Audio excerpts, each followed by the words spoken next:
Another week, another Football Tailgaters podcast where we go over hot topics in the NFL. Let me introduce ourselves, starting with our Jets fan Yams, Andy the unbiased fan in the group, and myself, Aaron, I'm a Cowboys fan. Let's unpack Week 18, aka the final week of the regular season of the NFL. We got lots to talk about, lots of emotions went over that past weekend, lots of heartbreaks, lots of excitement, and a bunch of question marks. And we'll go over that throughout the offseason, right after the playoffs and whatever, because we got some head coach vacancies about, I think it's like 5 teams. A lot of breaking news going on, right, since the regular season is over. Teams that didn't make the playoffs and whatnot, yada, yada, yada.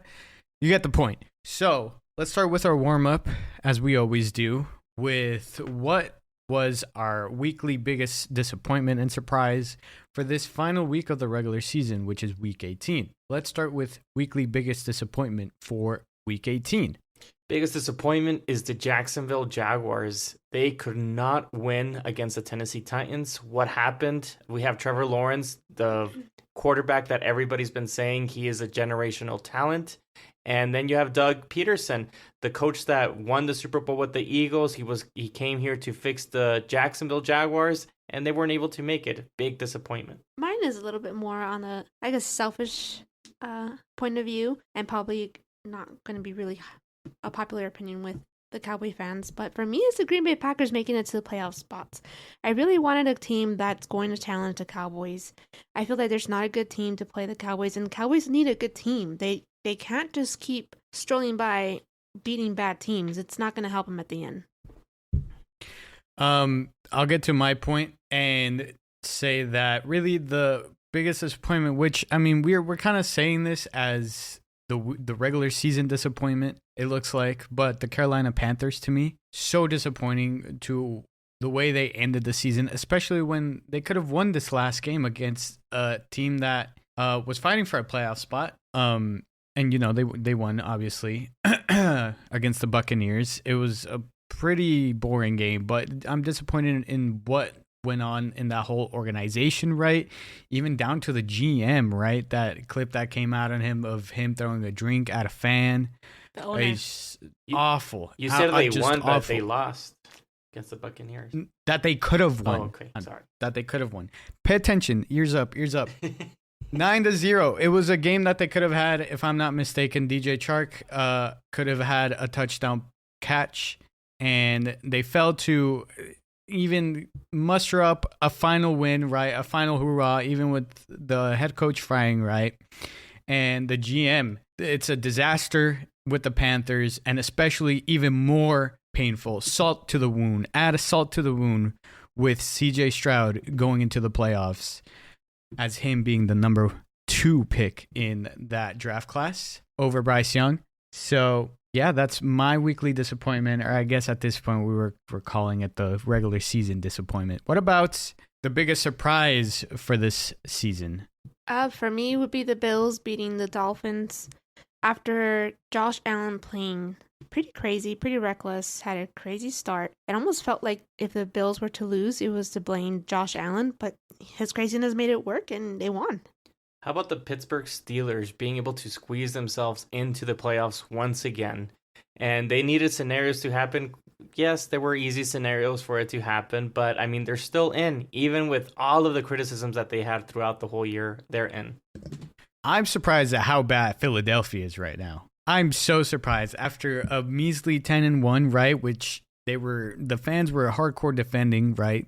About how, you know, it's a solid record, right? They have good wins, but I mean, you can argue about some of those wins, right? And how they've been debating about the refs helping them and the whole tush push thing, right? Whatever. But right now they look awful. They're 1-5 in the last 6 games. And that's an awful finish for a team that's in the playoffs right now. They entered as a wild card right now against Tampa Bay. And it's going to be a tough game for them. I'm surprised at just how disastrous it has been for Philadelphia in these past weeks. They need to get their act together because it's not looking good for them. Let's jump into the main talk now. Let's go over our main topics. And we got a lot to talk about, but mainly the wild card. So this wild card weekend, right? It's coming up, and news, right, came out about when the games are taking place and stuff like that. But there's this one specific game, great playoff games, by the way. I think all of them pretty much are probably the best kind of playoff games you could have asked for, because they all have some kind of scenario, whatever you say, of like former teammates or former players going against their former team, right? Blah, blah, blah, yada, yada. There's a specific game, and that's the Miami Dolphins with the Kansas City Chiefs. That game is not going to be on NBC. It's not going to be on CBS. It's not going to be on Fox. It's going to be streaming exclusively on Peacock. So a lot to say about that, but let's get our thoughts through with this. And I'm going to ask you guys the question: is the NFL greedy for streaming a playoff game exclusively on Peacock? I'm sorry, I don't know what happened there. Absolutely. Making NFL fans subscribe to Peacock for one NFL game is just pure greed. But that is how business works. Peacock paid $110 million to the NFL for the chance of a new subscriber to stay enrolled for $5.99 compared to the ones who will cancel after the game. Peacock is hoping for people to stay and not be bothered by that $5.99 a month. It's just like the Planet Fitness model that people pay $10 a month and just forget about it. Yeah, it's an absolute, slap to your face. You're forced to download Peacock and sign up for their subscription. And at the end of the day, it's just, like you said, it's just business. During the season, it's prime. You have also people who did not have NFL Network. And then it just sucks that it has to be during the playoffs where it's the most exciting time of the NFL, and it's during the playoffs. Everyone is tuning in. It's just, I think it's unfair. Yeah, 100%. And I think a great example right now is the NBA. And in that case, if you guys don't know anything about that, right? But it's really hard to watch your favorite team because they either got exclusive rights to a certain cable channel or whatever, and you have to subscribe to them or whatever it is, right? You got the whole Bally Sports and stuff like that. But exclusivity, this is the capitalistic world we're living in right here in the U.S., right? This is how it works out. And it really hurts the consumer in that case because it's greed, right? And that's what it comes down to. That's what it is. It's how it's built here. It is what it is. You can complain all you want about it.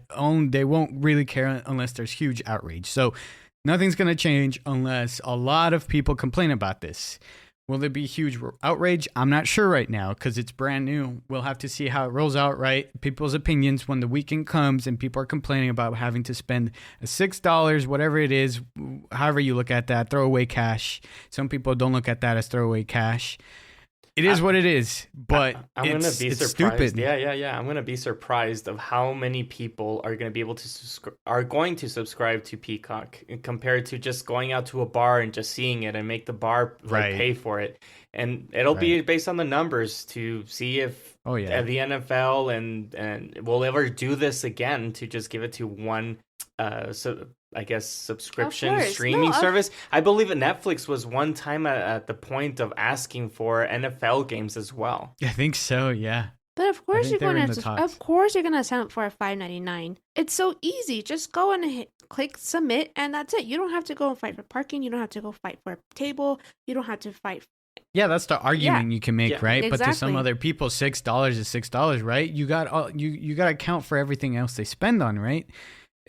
And all these subscriptions that they're doing, YouTube TV with their whole NFL Sunday Ticket, right? You spend money on that. It's interesting. Yeah. We have to see how it plays out. I'm just saying it's going to play out fine for them. They're going to gain subscribers because for me, it's like, okay, I have to go and order wings and a beer and be there in the environment. No, I get you mathematically how you're thinking of it, but I do think, and this is why I'm saying it's a conveniency. So for me, it's like a wait and see how it goes. I'm sure there's going to be a lot of people are going to be upset that they have to do this, and they're going to be like, no, I'm not going to be falling for this NFL and Peacock to purchase it. Two, there's also those people that don't know how to subscribe. You do have a population that don't know that it's so easily. They're not tech savvy. They're not tech savvy, exactly. And then you have those that don't care, and then that they will subscribe. So it's a wait and see. And then how we're saying, once you subscribe, how many people are going to keep that subscription? Because that's what Peacock is banking on, for people to just pay Forget. $5.99 a month and be like, and forget about it. And this $110 million to pay for one NFL game, it's crazy. But let's see if it works for them. Wait until the Also, Super add Bowl to those becomes people. pay-per-view. No, I don't think it's ever going to happen. If it does, it's a huge mistake. Pay-per-view, I don't think so. Maybe streaming. No, Well, that's you know very, very extreme. Yeah. It's very No, extreme. you know what I Especially mean. for like the biggest, you're considering the biggest event on national television, Yeah. right? It's huge. It's massive. It's never going to happen. Yeah. I think it would be a massive mistake. But we go back to, and also another point is people who subscribe and then forget to cancel. Maybe those people are going to be like, oh man, I hate this. Like, why do I have to do this? Now I spend more money on these guys and whatever. Peacock's not going to get because they're just getting free money, right? Exactly. And that's going to add to that outrage. So yeah, it's a wait and see game. I totally see that. And yeah, we can give opinions on the predictions and whatever. I think it's not going to last because again, I give to an example, right? Even though it's regular season and whatever you say of it, but the NBA, right? It's not lasting because they're struggling with viewerships over there, right? And over here, they're kind of testing the waters. How extreme is it going to get? We don't know yet. This is barely the start of it with just one game. We'll see what happens in the future. I'm wondering. Let's move. About one thing. I'm wondering if this whole Peacock situation is going to help try to gather viewership from outside of USA. That's a good point. Yeah, that's not a bad point. I don't know how it works from other countries if they can subscribe to Peacock. I think they use NFL Plus or something like that. Yeah, but I don't know. Like you're saying, from other countries, can they subscribe to YouTube Peacock? TV? To Peacock? Why not? It's like a Netflix type of thing, isn't it? Oh, yeah, but yeah, I mean, it's kind of what they're doing with YouTube TV already. Well, Peacock should really, really take this opportunity and take it one step forward. Make it I don't know what you can do. That's up to them, right? But make it a big time show. Make it something that that is just it's worth the experience for you to enjoy it. So I don't know what can they do, but just make it a really enjoyable experience to say for people to be like, you know what, Peacock was actually pretty cool. I don't know, highlight players. Yeah, they can. Yeah, something. I don't know. Something to stand out.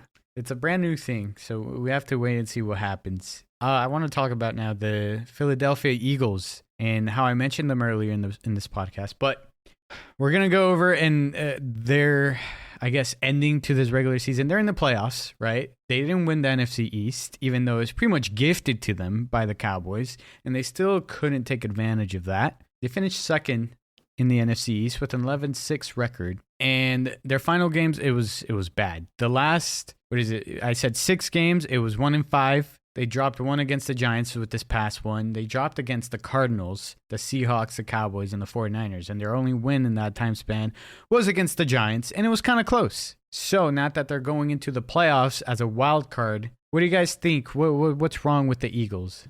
In my opinion, they need 10 million running backs, and they need them to run well, and every run. And if it doesn't work out, they're relying on Jalen Hurts to make a play with his banged-up knee or his arm. Well, what can you say? Hurts' knee injury. The Eagles' offense has been exposed by the 49ers, and they have not been able to fix it. The coordinators left to Arizona and the Colts, and the players are calling each other out. Seems like a big dysfunction is happening with the Eagles in the very worst time.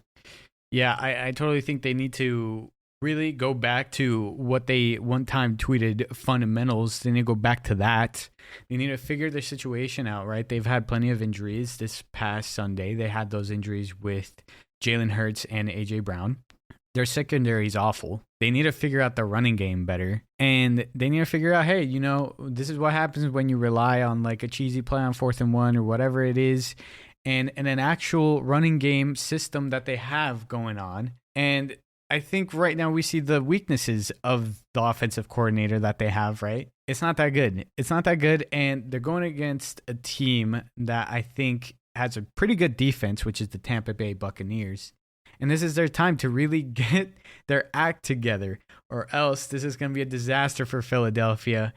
One of the craziest downfalls I think we saw throughout the span of this season is the Philadelphia Eagles going from 10-1 to 10-6. Let's move on. I want to move on to the next topic, which is also another NFC game. And this is what I was talking about earlier, about how these games kind of set themselves up to be a great watch. You got plenty of games that are like either, I mentioned the team has a player that's going against their former team, whatever it is. So you got, who is it? Tyreek Hill going back to Kansas City. You got, even though Deshaun Watson's not playing, but over there, Cleveland and Houston. And then you got Mike McCarthy facing against the Green Bay Packers. That's pretty big.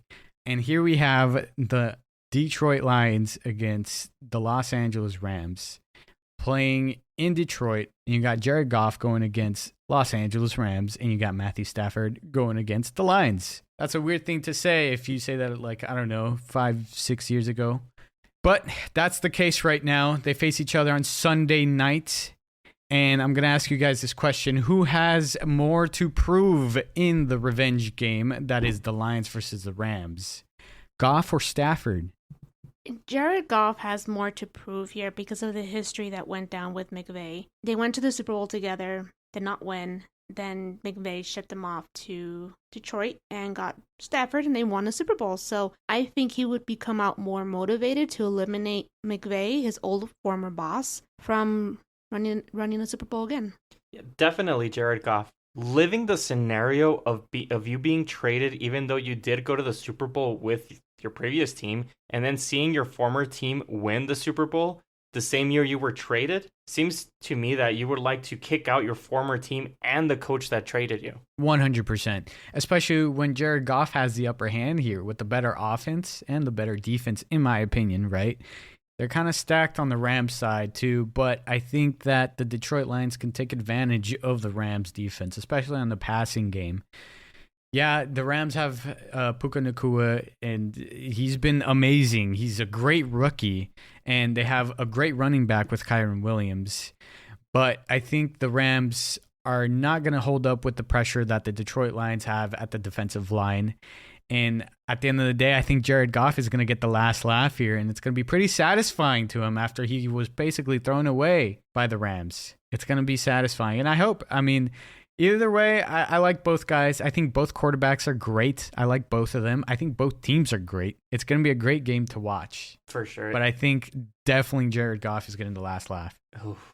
It's going to be a close game.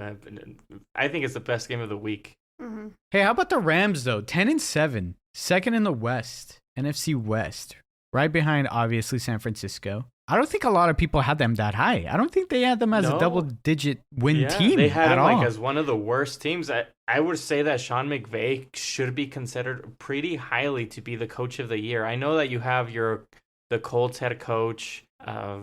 Who else would you consider a top head coach? I think the Browns the Browns. What's his name again? Yeah. Stefanski. Yeah. Right. D'Amico Ryan's rookie head coach. Exactly. All of those guys are doing such a great job just because everybody has a story. Stefanski with the Browns switching like from quarterback to quarterback, and now you ended up with Joe Flacco. Three quarterbacks. That's insane. Yeah.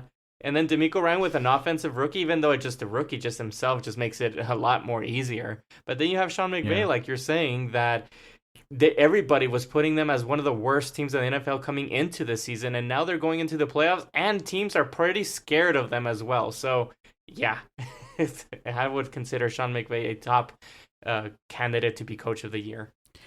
Now, is this the game where whoever wins faces San Francisco? Or am I wrong? No, you are right. The Rams can actually face San Francisco, yeah. But if that would be even more crazy, an in-division rival. If Detroit wins? If Detroit wins, then I believe whoever wins from the Bucs and the Eagles would go against the 49ers. Oh, I need to look at this because I think you might be right. Because the Cowboys would be playing the second worst team of the... This is always like the trickiest part. And 49ers would be playing the worst team. Right, so if that was the case, then it would be... So basically, if the Rams win, they would go against the 49ers. But if they lose, then whoever goes from the Eagles and the Packers, the Eagles and the Buccaneers, I believe one of those would go in because they're going against the lowest seed of the NFC. I'm trying to pull it up quickly, but I don't know why it's so hard. Okay, so yeah. Hold on. So basically, it depends who wins. Yeah, of course. I think if Rams win, I think they go against whoever wins against the Cowboys and Packers. Yeah, so I think you had that right. Yep. And then no, yeah, I think they just face whoever wins. Like I think it's for both teams, the Rams and the Lions. It's just whoever wins faces whoever's the winner of the Cowboys versus Packers, and then Eagles Buccaneers. I think the winner of that faces San Francisco. We'll see. At least that's how it looks like here. Well, we'll know by Tuesday or Monday night. We'll know soon I'm enough. like 99% sure that's how it's working out because based off of this picture, I don't know, it's a pretty awful picture here, but Yeah. I hate the NFL playoff scenario, picture. It's never clear for me. I'm just since they added the extra Yeah. teams to the playoffs, it's been a little bit weird. But I think it just takes some time to get used to because what's it been since like 2018? yeah, It's been a while. yeah, it's been a while. But basically, Anyways. the best team plays the worst team. Yeah. The second best plays the second How it goes. worst. Yeah. All right, let's get into some more conversation. This time, let's move on over to the AFC. And Andy, seems like maybe you have an opinion about this. I don't know if this is a question you want me to ask or a rant. Yeah, I mean, I can just say it basically. I just believe that Steeler fans are very spoiled. Year after year, we're seeing the Steelers in the playoffs, even with bad teams. For some reason, Mike Tomlin has his team playing hard enough to win. I know you want your team to win a Super Bowl, but look at all the other teams. 80 to 90% of them don't make it to the playoffs each year. Be a Browns fan, be a Vikings fan, Cardinals, Washington fan, and I can keep going naming teams of how hard it is to be those fans. So yeah, you Steeler fans are spoiled. Absolutely. I mean, go ahead and fire Tomlin. F around and find out how hard it is to find a decent coach in the NFL and to keep you fighting every season.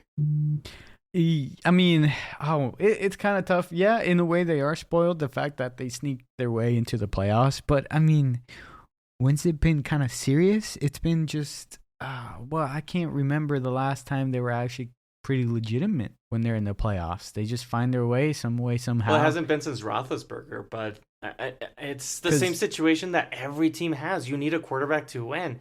I mean, look at Cincinnati, how long it took them to get a legitimate quarterback. I mean, they had Carson Palmer for the longest time, and then they got Joe Burrow, and boom, they got there. I feel like there's other teams that deserve that spot over the Steelers that didn't make it. Yeah, that happens every year. Like who? It's like arguable. Yeah. But it's just the fact because of one of them has a better quarterback or whatever it is. But the situation right now, it's just kind of weird for the Steelers. I don't know. I haven't seen any updates on TJ Watt and how he's doing. And I mean, the offense has been kind of not that great, even with Matt Canada gone. It's going to be really hard with TJ Watt out. And it seems like that's going to be the case. But I'm sure he's going to really, really try to play since it's a playoff game. You still never know, though. Yeah. The Bills could totally choke this. Yeah. And Josh Allen could be a turnover machine. Yeah. And the Steelers sneak their way to the divisional round. That could happen. Which I think would be absurd. But I think that's one of the surprises I could see. Yeah. I don't think But so. yeah, I don't think so. Well, no, of course we don't think so, but it can happen. Yeah, No. of course. But But who's the quarterback? For the Steelers. Rudolph. Is it him or is it Kenny Pickett coming back? I don't think I'm they've pretty sure it's announced Rudolph it yet. sticking through. Yeah, I don't think they've announced it yet. I think they're going to stick with Rudolph, though, because that's the hot hand, quote unquote. I agree with that too. Just stick with Rudolph because maybe putting Kenny Pickett, who's been out and They also cold. need to look into what the heck are they going to do with Kenny Pickett, because I don't think he's all that good. But I think that's another I think he's below conversation for average. another day. Yeah, I guess they are kind of spoiled if you think about it, especially if they end up winning, because they're always in the playoffs. But it sucks because, okay, yeah, they're spoiled because they get into the playoffs, but when's the last time they've been to the Super Bowl? It's been since Roethlisberger. Yeah, against the that was Packers, a hot minute like ago. in 2010. So It's a lot closer than 1995. Okay, all right. Let's not go there. Let's move on to some drama that happened on this last week for Week 18 with the Falcons versus the Saints, and the moment that I think was kind of funny to me after the game for that game. But basically, what happened is the Saints were destroying the Falcons, and the Saints decided to run up the score. Jameis Winston decided to give Jamal Williams his first touchdown of the season, and they run up the score. So that was a situation and a half. And oh my God, I'm blanking out his name, Mr. FedEx kid. What's Arthur Smith. Why? He was livid. He was absolutely livid. Because he's from the family of the FedEx family, so he's like beyond rich. Arthur Smith is beyond rich. He got. I think that's a situation and a half. I don't know why he got that job in the first place. Okay, whatever. We're steering away, but he was livid, and then now he's fired because obviously his head coaching job, what he did with the Falcons, wasn't all that great. But that's another conversation. Let's focus on the situation, the drama there. What happened with Jameis Winston deciding to give Jamal Williams a touchdown when they could have just kneeled down to end the game? Was it disrespectful for Jameis Winston to run up the score on the Falcons? Absolutely. Winston said after the game it was a team decision, even though the coach said to kneel down. That means as a backup, you deliberately not listen to your coach. It wasn't a play you should audible. The game is over. It does not help your chances to be an NFL quarterback. Didn't he say that on his post interview that he said does the other 40 points? Yeah. I kind of agree with that. What is one more touchdown? Both of you are at this point after the results came in, both of them are eliminated, but what's the point? It's just a score. And Arthur Smith, I believe he was more upset just the fact that, yes, they had the score, they run up the score, yada yada, but also he probably knew he was going to get let go, and they played horribly that game. No, yeah. It's interesting to look at this. I see it as an unwritten rule, but I do like the argument that it is kind of it's not a good thing to go against what your coach says, especially without his permission. And a backup QB, what that is. I know he was just trying to be a good guy and try to give Jamal Williams, a little something special before the season ended, right? With his whole injury situation that he had this whole season. But yes, I don't see a real problem disregarding the whole, like, he should have listened to his coach. Like, apart from that, it was fine, right? I don't think Arthur Smith decided to, like, him being that livid. I think that was an overreaction. Like, oh, it's just you're getting disrespected. Okay, but like, where's the rules where it says you can't do that? Where's the rules where it says you can't score a touchdown last minute? It's just another touchdown with a horribly coached game, and that's kind of what you deserve, But at the same time, it is kind of messed up a little bit. So I don't know. I'm kind of on the fence about it. I can't decide on which one was more because it's unwritten rule. Who cares? Yeah, right? Who cares? Other than like you didn't listen to your coach. At the end of the day. I kind of feel like he's probably just protecting Dennis Miller at this point because maybe it makes him look bad as a coach. So yeah, it was art. It was me in the run. You think Dennis Miller knew about it and he was just lying? Yeah, for sure. Yeah, they wanted to give Jamal Williams a touchdown. Sure, why not? He's trying to help out his players, but also looks bad on the head coach to run up the score. So Jameis Winston took the fall for it. Yeah, it could be. Yeah. It just looks bad on him. Like with another team, now other coaches are going to be, unless they all the coaches talk and be like, nah, dude, that was me. But I mean, now it looks like he's lying. We'll move on from this, and he's a backup anyways. It's not like Patrick Mahomes. But this is a big time job. You're a backup quarterback for the NFL. You want to keep an opportunity and be in the NFL as much as you can. He's been in New Orleans for years now, and you still want to be that quarterback. I'm sure. I would assume that they're going to continue keeping him there, but I'm not 100% sure if it was his decision to just go for it on the touchdown. We know Jameis Winston's like personality. He's a jokester. It seems like it's just his way of like doing things. And I can totally see him just say, yeah, let's just go for it. And they just ran up the score.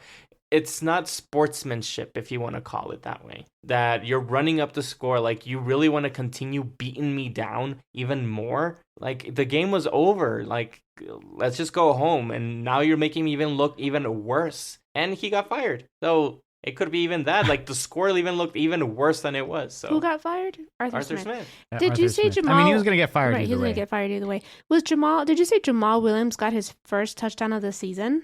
Yes. I don't know if he's even going to get any bonus of just having one touchdown. Compared to last year where he was leading the NFL in touchdowns. Yeah. What an absurd stat to look at. And it just really shows at how sporadic how the NFL could be. Yeah, and also if I'm Jamal Williams, I don't want a pity touchdown either. Like, okay, they just let me walk then. Maybe it was a contract thing. I don't know. Right. Maybe it was a contract thing. Maybe it was a contract thing. Either way, I mean, yeah, it really depends. It's all about perspective here. Yeah, it is unsportsmanlike to do that. And it is an unwritten rule, though. So it doesn't say you can't do it. And it's kind of weird, the situation with Dennis Allen saying, you know, that's not how we operate. That's not who we are. And then Jameis Winston being like, yeah, we did that as a team, blah, blah, blah, whatever. If Dennis Allen was like, yeah, do it, he should have just been like, yeah, it's fine, whatever. Back up your whole team. Be, I guess, as a whole unit, as a whole, right? Back up each other. But it seems like maybe it really wasn't. It was out of his hands, out of Allen's hands. Either way, that's what it is. What it is. Now Arthur Smith is out of a job. And I just saw not that long ago that John Gruden is apparently in the consideration for the Saints being part of the coaching staff. But that's just brand new, right? So we got to let that cook a little bit. Let's move on to the ending. And we got Wild Card Weekend. So, Andy, why don't you tell us your Wild Card Weekend picks? It's finally here, the NFL playoffs. We'll start off Saturday. We have the Browns against the Texans. This is one of the most competitive wildcard games. Joe Flacco came back from the dead and resurrected his career. There are even Browns fans saying to keep Flacco instead of, I was going to say Winston, Watson. Yeah, Watson. Yeah. So there have been even Browns fans saying that they want to keep Flacco instead of Watson. On the other hand, you have the future rookie of the year showing that he's capable in his first year to win the Super Bowl with CJ Stroud. Even though I do see a very competitive game, I will be picking the Browns because of their talented defense to stop that rookie quarterback. Next game, we have the Dolphins against the Chiefs in that streaming Peacock game. Miami has been a great team to watch through the season, but unfortunately their defense have been plagued with injuries. Even though Chiefs have not been the elite offense we are used to seeing, I will be picking the veteran coach Andy Reid and the top NFL quarterback Patrick Mahomes to beat the injured defensive Dolphins. On Sunday, we have the Pittsburgh Steelers against the Buffalo Bills. Bills. We just saw Josh Allen take the AFC East crown once again and be the number 2 seed in the playoffs. Steelers were decent enough to get in the playoffs, but I have not seen their players make it dynamic plays and to be able to beat the Bills. So I'm going to be taking the Bills. Next game, we have the Dallas Cowboys against the Green Bay Packers in the afternoon wildcard game. It's funny how we keep seeing the Cowboys against the Packers face off in the playoffs. Even though Cowboys fans have had nightmares of the Packers playoff games, this year will be different as Aaron Rodgers is not in the helm of being the Packers quarterback. The Dallas defense should be able to stop Jordan Love and his running game, so I'm picking the Cowboys. This could be the game of the NFL playoff weekend. We have the Rams against the Lions. I do see this as a revenge game to me. This is the game to watch as you have Jared Goff, who is the betrayed quarterback, versus Stafford, the elite quarterback, going back home where he was not given the best weapons to win in Detroit. Give me Stafford and his offensive weapons, Kupp, Williams, and Puka to beat the low-ranking Detroit defense. Last game we have on Monday night, we have the Eagles against the Buccaneers. The Eagles have so many problems on offense and defense. Their players are calling themselves out for not giving 100%. And the Buccaneers have a team that barely beat the worst team in the NFL with the Panthers to squeeze themselves into the playoffs. Give me the Eagles in this game to have enough talent to beat the Buccaneers. And those are the picks. All right. I'm surprised you picked it. Did you say the Rams will beat Detroit? Yes. Yeah. Damn. We shall see. They are. The Lions are 3.5 point favorites against the Rams, and they are playing at home, so that does help them. It does help. But is Stafford playing AKA at home? Also, I'm sure there's going to be some fans of Stafford there, but at the end of the day, yeah, it is going to be a home game for Detroit. Detroit, I do like their weapons, their offensive weapons, but the defense for the Rams, they're not horrible. They still have Aaron Donald. They still have their corners are not as bad as people say. So I'm going to be taking the Rams because they have more of a veteran coach with Sean McVay, and Matthew Stafford is just. I mean, he's a winning Super Bowl quarterback, and he has more experience in the playoffs. This is the first time that Jared Goff and the coach Campbell's going to be in the playoffs. So Well, it's going to be a really good game. It's very competitive. I wouldn't be surprised if Detroit won, but I do pick the Rams. I think the Laporta injury really hurts. Exactly. The That's Lions. right. I forgot. ACL, right? Out for the season? I think so. Was it the ACL? Is that what it came out as? I don't know, but I know that he's going to be out probably. Out for the season. I just know he's out for... I think it says for some time for when I read it for the first time.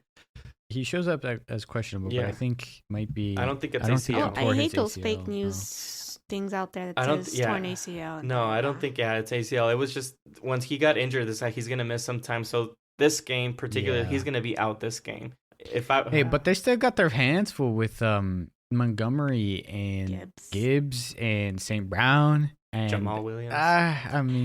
Jameson Williams. You might have a good point in picking the Rams because the last time I saw, was it the Ravens that they kind of had a close game with them?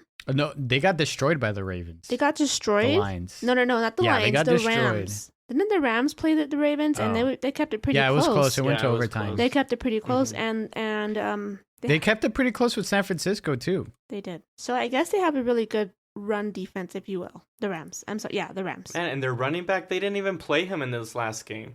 The Rams basically had a bye week because they didn't play their starters. I believe who had I think Puka was just played a little bit just to gain his stats. I believe it was for a record or a contract, and he was just pulled out of the game. Oh, that's right. So rookie record. Yeah. And you know that a lot of veteran head coaches want that bye week. Like they really want that bye week. Andy Reid is like, he would love to have that bye week. And Sean McVay, he basically just gave them a bye week. They finished basically after their bye week, they finished strong. They only lost against Baltimore.